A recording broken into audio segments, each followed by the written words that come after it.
नमस्कार, आप देख रहे हैं बिहार संवाददाता और मैं हूं आशुतोष उपाध्याय। जदयू के राष्ट्रीय अध्यक्ष ललन सिंह अभी पार्टी देने में लगे हुए हैं। मीट का पार्टी चल रहा है और जो मटन पार्टी है उसमें जमकर लाठी चार्ज भी हुआ, वो वीडियो भी आपने देखा ही होगा। और उसके बाद से अब एक बयान सामने आया है जिसमें विजय सिन्हा जो हैं वो बयान देते हुए नजर आ रहे हैं। लोगों ने कहा कि विवादित टिप्पणी है, क्योंकि उन्होंने ऐसा कह दिया कि मुंगेर से और अन्य शहरों में जहाँ पार्टी हो रही है वहाँ से कम हज़ारों कुत्ते गायब हैं। अब जो कुत्ते की जो मांस है कहीं वो तो नहीं खिलाया जा रहा है। अब सवाल इस पे भी उठा है कि क्या शराबबंदी में शराब भी चला है क्या। तो इस पे खास बातचीत करने के लिए अंजुम आरा जी हैं जो जदयू की प्रवक्ता हैं। इनसे हम खास बातचीत इसी बात को लेकर करने जा रहे हैं। अंजुम जी, शराबबंदी है, लोग कह रहे हैं शराब भी चला है, उसके शराब की बात को हटाइए, लेकिन कुत्ते की मीट को लेकर साफ साफ तौर पर लोग कह रहे हैं। देखिए, हमारे पार्टी के माननीय राष्ट्रीय अध्यक्ष जी वो अपने जो उनका क्षेत्र है मुंगेर लोकसभा क्षेत्र है, वो ये पहली बार नहीं, इसके पहले भी वो कार्यकर्ताओं से गेट टुगेदर करते हैं, लोगों से मिलते हैं और एक सम्मान भोज वो अक्सर वो करते रहे। और उस तरह के भोज में जो लोग सवाल उठा रहे हैं उन लोग भी शामिल हो चुके हैं। 2019 में शामिल हुए हैं, 2021 में शामिल हुए हैं।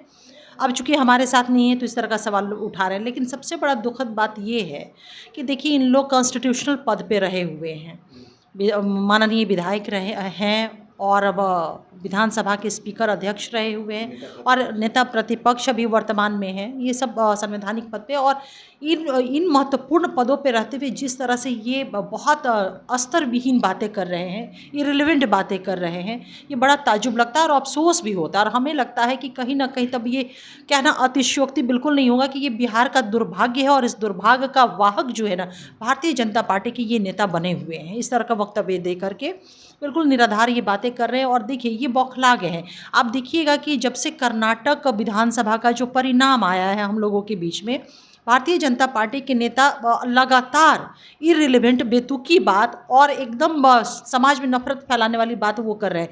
तो हम लोग को लगता है कहीं ना कहीं इनका मानसिक संतुलन जो है असहज हो गया है। जिस तरह से इस तरह की ये बातें कर रहे हैं, एक आम आदमी भी अगर विजय सिन्हा जी की इस बातों को सुने तो वो ये चौंक जाएगा कि किस तरह का ये वक्तव्य दे रहे हैं। तो अगर ये बोल भी रहे हैं अगर इस तरह की बातें, तो यही कहेंगे कि तब खुद का उनका अपना रहा होगा ऐसा, इस तरह की हरकतें वो ज़रूर किए होंगे, तभी इस तरह के वक्तव्य को दे रहे हैं। लेकिन इस तरह का बयान संवैधानिक पद पे लोग हैं, नहीं देना चाहिए, गलत है। कहीं ना कहीं बिहार की छवि इस तरह के बयानों से धूमिल होती है। उन्होंने कभी ये नहीं कहा कि मीट खाना चाहिए कि नहीं खाना चाहिए, लेकिन आप लोगों के प्रेस कॉन्फ्रेंस में बात सामने निकल के आई कि जहाँ भी भाजपाई कोई नेता या फिर जो भाजपा के जो लोग हैं वो मीट खाएंगे, उसका वीडियो सोशल मीडिया पे आप गांव-गांव तक पहुंचाइएगा। ये बात सामने निकल के आई।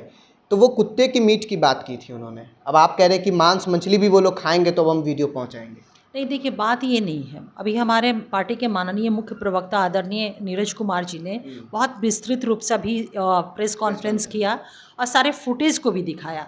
इन लोग अपने आप को सनातनी कहते हैं कि हम सनातनी हैं। तो सनातन जो लोग मानने वाले लोग होते हैं, सनातनी होते हैं, तो कुछ उनके फीचर होते, विशेषताएँ होती हैं। उन विशेषताओं में बातें होती है कि वो मांसाहारी नहीं होते हैं, मांस के भक्षण को गलत कहा गया है, उसको बहुत ख़राब कहा गया है। और भी जितनी रिलीजियस बुक हैं उसमें गलत उसको कहा, गलत आचरण कहा गया है, उसको विस्तृत रूप से हमारे आदरणीय मुख्य प्रवक्ता जी ने बताया। तो हमारा क्वेश्चन, हमारे मुख्य प्रवक्ता जी का क्वेश्चन यहाँ पे है कि जब आप सनातनी अपने आप को कहते हैं तो फिर इस तरह का ये राक्षसी प्रवृत्ति कहा गया है, इसका आचरण आप कैसे करते हैं। तो ये दोहरी बात है। एक तो आप लोग मीट मछली मुर्गा अंडा खाने वाले लोग हैं, जो फुटेज में भी दिखाया गया।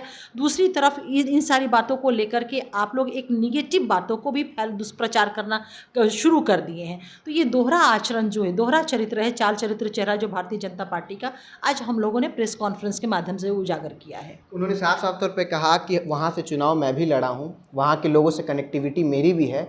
तो उन लोगों से ये बात पता चला है कि इस तरीके की जो वाकया है, जो घटना है, वहाँ देखने को मिली है। देखिए, हमने शुरू में ही कहा है कि जो भारतीय जनता पार्टी के नेता हैं, कर्नाटक में जिस तरह से वहाँ की जनता ने बुरी तरह से इनको नकारा है, ये मानसिक संतुलन पूरी तरह से ये अपना खो दिए हैं। इनको इस बात का भ्रम है, इनको हालांकि कर्नाटक की करारी हार से सीख लेनी चाहिए कि जनता, अब देश की जनता मुद्दों पे अब वो बात कर रही है, मुद्दों पे वोट कर रही है। इन लोग को भ्रम अभी भी है कि बिहार में इस तरह का वक्तव्य दे करके हम फिर अपने एजेंडा को हम चला लेंगे, जो कि एकदम ऐसा नहीं होने वाला है। बिहार हो या देश, पूरा देश तमाम इस बार जो है ना अपने एजेंडे पे, देश की जनता अपने एजेंडे पे बात करने वाली है, हिंदुत्व पे नहीं। हिंदुत्व पे नहीं। महंगाई उसका एजेंडा है, उसका बेरोजगारी एजेंडा है, वीमेन सिक्योरिटी बहुत बड़ा एजेंडा है। जो हमारी फैटर्निटी थी, जो इस भारत की खूबसूरती थी, इस मुल्क की बंधुत्व, हमारा सामाजिक समरसता, इसी के लिए ये देश जाना जाता था। वो कहीं ना कहीं आज आप देख लीजिए कि किस तरह से भारतीय जनता पार्टी की नीतियों के कारण दूषित और प्रदूषित होते हुए हम लोग को दिख रहा है। ये एक बहुत बड़ा इशू है कि हमारी फैटर्निटी कैसे इंश्योर हो सके, पुनः इंश्योर हो सके। तो और भी बहुत सारे 140 करोड़ जो हमारे मुल्क की आवाम है, उसके बहुत और भी सारे इश्यूज़ हैं। देश के जो संघीय ढांचे हैं उसके ऊपर प्रहार हो रहे हैं। जितने भी निर्णय आप देखेंगे भारतीय केंद्र सरकार के, वो संवैधानिक प्रावधानों के विपरीत है। करप्शन एक बहुत बड़ा इशू है। अब देखिए ना कि केंद्र की सरकार विपक्षियों को नियंत्रित करने के लिए इन्फोर्समेंट एजेंसियों का वो इस्तेमाल कर रही है, दुरुपयोग कर रही है। लेकिन वहीं पर हम देखते हैं कि भारतीय जनता पार्टी का, नरेंद्र मोदी जी का, जो जिनको आशीर्वाद प्राप्त है, आडवाणी जो विश्व का सबसे बड़ा स्कैम, हमारे देश के प्रधानमंत्री एक शब्द और तक नहीं बोलते, नीरव मोदी, ललित मोदी, येदुरप्पा, बहुत सारे, सो मैनी, व्यापम घोटाला, ये सारे करप्शन बहुत बड़े विषय है। और करप्शन के विषय पे ही कर्नाटक की सरकार ने 40% कमीशन खोर सरकार, भारतीय जनता पार्टी की सरकार, जिसको वहाँ के लोगों ने उसको सत्ता से बेदखल किया है। तो ये बहुत बड़े विषय है और मुल्क की आवाम अपने इस विषयों पे वोट करेगी, इस विषयों के साथ हो जाएगी। थोड़ा मुद्दे से हट के मैं एक प्रश्न करूंगा, चूंकि आप सरकार में हैं। ऋतुराज सिन्हा भाजपा के नेता हैं, ये चीज़ आपको भी पता होगा, और उनके तरफ से जो दीवालों पे जो पोस्टर, बैनर और जो एक रंग के जो बनाया जाता है, अब की बार भाजपा सरकार 2024 की बात, और नीचे क्रेडिट ऋतुराज सिन्हा, इस तरीके से लिखा गया है।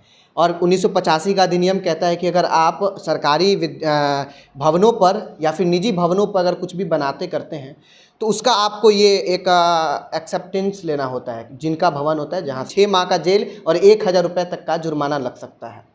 तो इसके बाद से भी तमाम जो पटना की सड़कों पे, दीवालों पे वो रंगा हुआ है अब की बार भाजपा सरकार। तो इस पे आप लोग की तरफ से कुछ एक्शन या फिर? देखिए, इस विषय को लेकर के मुझे जहाँ तक याद है कि हमारे पार्टी के माननीय मुख्य प्रवक्ता आदरणीय नीरज कुमार जी डेलीगेशन के साथ पटना के डिस्ट्रिक्ट मजिस्ट्रेट के पास जाके उन्होंने एक रिप्रेजेंटेशन दिया था और इस पे आपत्ति जताई थी, और उनको जो जिस प्रोविज़न्स की आप बात कर रहे हैं उनका आकृष्ट ध्यान इस पे कराया था, और हम लोग को पूरा विश्वास है। देखिए, सबसे बड़ी चीज़ बीजेपी, वो मैं तो कह तो रही हूँ कि संविधान विरोधी ये पार्टी है, संविधान विरोधी सरकार एक्ट करने वाली है। तो फिर जब संविधान के विरोध में ही एक्ट करती तो कानून का पालन कहाँ से करेगी? संविधान के बाद न लॉ है, तब उसके बाद न एक्ट और कानून है। तो ये बहुत आश्चर्य का विषय नहीं होता है कि भारतीय जनता पार्टी के कार्यकर्ताओं के द्वारा या नेताओं के द्वारा कानून का उल्लंघन किया जाता है। जब संविधान के प्रावधानों का ही उल्लंघन इन लोगों के द्वारा हो रहा है तो कानून का उल्लंघन करना कोई बहुत आश्चर्य की बात नहीं। लेकिन हमारी सरकार यहाँ पे जो लोग भी ऐसा करेंगे या उन्होंने किया है, निश्चित रूप से शासन प्रशासन या जो कानून है वो अपना इसको देखेगा, इसको काम करेगा इसके विरुद्ध। तो भी आपने सुना अंजुम आरा जी को, जो कि जदयू की प्रदेश की प्रवक्ता हैं। फिलहाल आपका क्या राय है कमेंट बॉक्स में ज़रूर बताइएगा। कैमरामैन अभिषेक के साथ मैं आशुतोष, पटना।